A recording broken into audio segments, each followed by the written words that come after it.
भारतीय सेना का पराक्रम था तो भारतीय वायुसेना का सहयोग और शौर्य भी था। ऑपरेशन सफेद सागर के तहत जो कार्रवाई भारतीय वायुसेना ने की थी वो भी बहुत महत्वपूर्ण है। ये जो मिग 21 विमान आप देख रहे हैं, ये गोल्डन एरो स्क्वाड्रन नंबर 17 का हिस्सा था, जिसने पाकिस्तान को नाको चने चबवा दिया था। पाकिस्तान पर जिस तरीके से भारतीय सेना और वायुसेना संयुक्त रूप से भारी पड़ रहे थे, उसने करगिल युद्ध में पाकिस्तान को एक मौका तक नहीं दिया। कारगिल युद्ध के दौरान भारतीय वायुसेना तथा आर्टिलरी ने उल्लेखनीय कार्य करते हुए अपना लोहा साबित किया था। इस युद्ध की जीत में ऑपरेशन सफेद सागर के तहत भारतीय वायुसेना तथा आर्टिलरी ने मिलते हुए दुश्मन की कमर तोड़ दी थी। युद्ध के शुरुआती क्षणों में हेलीकॉप्टर्स का इस्तेमाल मुख्य तौर पे रेकी के लिए किया जाता था, पर बाद में वायुसेना ने और आर्टिलरी ने दुश्मन के मोर्चों में भारी तादाद में गोलाबारी की। यह गोलाबारी मुख्य तौर पे इन्फेंट्री ट्रूप्स के अटैक लॉन्च करने से पहले की जाती थी और इसी फायर का कवर लेते हुए हमारे इन्फेंट्री सोल्जर्स दिए गए टारगेट के काफी पास जा सकते थे।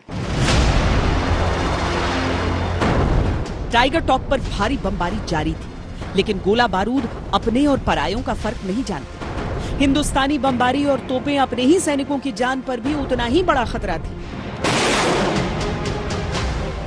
लेकिन जान हथेली पर लेकर जांबाज आगे बढ़ते रहे। बिल्कुल नजदीक पहुंचकर आर्टिलरी फायर बंद करने के निर्देश दिए और फिर तो जो टाइगर टॉप पर तांडव हुआ, उससे पाकिस्तानी बस जान बचा बचा कर भागते दिखे।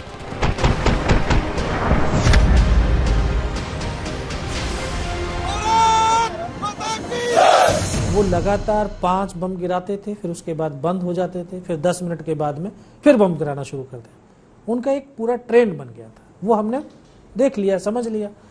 अब उनका जो है आर्टिलरी के बम आएंगे, उसी बम के दौरान जैसे ही बम फटने लगते हैं, अलग अलग बैठ जाओ, फायर बंद कर दो। तो हम 3 ऐसे अलग अलग पत्थरों के पास बैठ गए। अब जब 20-25 मिनट तक हमारी तरफ से कोई फायर नहीं हो तो उनको लगा कि शायद इनका अम्नेशन अब खत्म हो गया है। बम्बारमेंट भी किया कि हो सकता है ये मर भी गए हों। तो एक सामने बहुत बड़ा पत्थर था, उसके दोनों तरफ से निकलने के रास्ते थे। तो 20-25 मिनट के बाद हम देख रहे हैं कि दोनों तरफ से बंदे निकल करके बाहर आ रहे हैं। तो 10-12 बंदे जब वो बहुत करीब आने लगे, हम बिल्कुल धैर्य को बना करके शांति से चुपचाप बैठे हुए थे। तो बहुत करीब आए तो हमने एक साथ इशारा किया, कोऑर्डिनेट किया हुआ था, एक साथ ब्रस्ट फायरिंग किया। तो उनमें से 1-2 बचा होगा, सारे के सारे मरे। 4 जुलाई की सुबह 5:25 पर टाइगर हिल वापस हिंदुस्तान का हो चुका था, लेकिन बाकी पहाड़ियों से अलग ये रुतबे की लड़ाई थी। इसीलिए पाकिस्तान बार बार काउंटर अटैक करता रहा और भारतीय सेना यहां चैन से नहीं बैठ सकी। टाइगर हिल कैप्चर करने के बाद भी दुश्मन वेस्टर्न स्पर पर मजबूती से अपना डिफेंस लगाए हुए बैठा था और उसने वहां पर संगठ बनाए हुए थे, जिनको स्मॉल आर्म फायर के द्वारा बर्बाद करना बेहद ही मुश्किल था। अपनी आर्टिलरी और एयरफोर्स का इस्तेमाल भी भारतीय सेना नहीं कर सकती थी, क्योंकि हमारे अपने जवान उसकी सेफ्टी डिस्टेंस के अंदर थे। इसलिए 8 सिख और 18 ग्रेनेडियर्स को वेस्टर्न साइड से दुश्मन पर अटैक करने का कार्य दिया गया। दोनों बटालियन बारी बारी कर एक बंकर को कैप्चर किए जा रही थी, साथ ही साथ दुश्मन भी काउंटर अटैक की कार्रवाई कर रहा था।